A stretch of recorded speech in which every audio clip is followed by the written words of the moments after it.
Ineos needs to back up Ten Haag because United problems are far bigger than the coach. Firstly, there were other managers at United that failed post-Fergie, such as David Moyes, who was the chosen one after Fergie, Van Gaal, Mourinho, club legend Ole Gunnar Solskjaer, and Ten Hag as permanent managers. During his time at United, Ten Hag had to deal with situations that other managers don't have to deal with in their whole career, such as the Cristiano Ronaldo saga, Sancho's situation, and most of all the situation of the sale of the club. Any coach who builds a successful team needs to have backing from the top, however. As we all know, the Glazers only cares about money, and that is a video in itself. However, he had a lack of knowledge about the plan, especially in the transfer window, with a lack of clarity about who the owner will be, which then results change in the transfer budget, which could lead to change in transfer targets.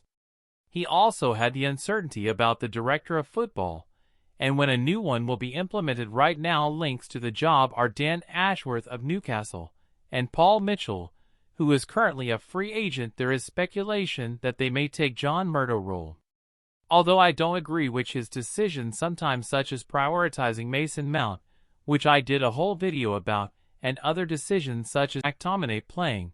Last year he overperformed, which may have raised expectations this season. He also did a fantastic job at Ajax rebuilding a team whilst also keeps on winning and fantastic style of play. However, we have not seen this at Old Trafford, which this year he was hampered with key injuries throughout the season, which resulted in lack of continuation. He also missed on top targets like Kane and Min Jake. However, not all his transfer targets has been a hit like Lisandro Martinez. He should have less control on the transfers under Ineos, with a director of football who can identify players who fits his system, like Klopp wanted Brandt, with his director of football identified Sulla, and we all know what a transfer it was. We see how big of a say Ten Hag had with bringing players he already worked with like Anthony, Onana, Amrabat and Lisandro.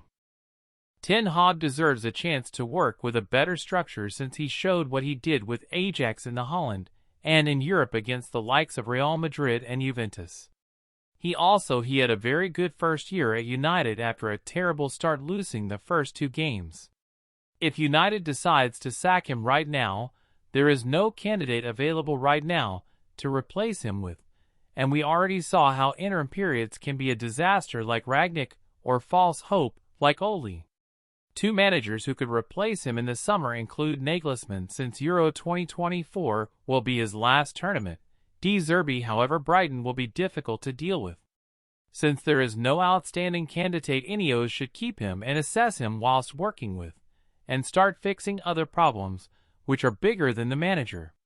The worry is that when Todd Boehly took over Chelsea, he changed the manager who was successful, and won them the Champions League, since most new owners try and install their people, which could be a huge factor against Ten Hag. It took Sir Alex 7 years to win his first title. However, the owner Martin Edwards backed him, since he was seeing the work being done behind the scene on scouting and youth development. Ten Hag has already developed Garnacho and now Manu, which due to the Youth Cup success and other promising players coming through, he can embed in other prospects. He also developed youth prospects at Ajax like Gravenbach, De Jong and Timber. Like Sir Alex, the Dutch manager is creating a culture and staying consistent, which will take more time to become the norm and remove the players who does not fit in the culture. It took also time for Klopp and Arteta to build a team which fits their identity, but due to the owner's patience and supports, they succeeded. Ten Hag now will start having players back in the squad, and with no European football, he will have more training time, which results in more time working on style of play. Unlike last year where he had 3 games a week. It is difficult to make the Champions League next season. However, United should try and go all the way in the FA Cup, unlike last season.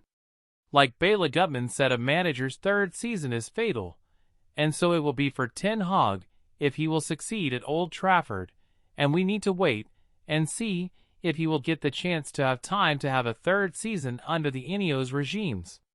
Thanks for watching. I hope you enjoyed. See you next time.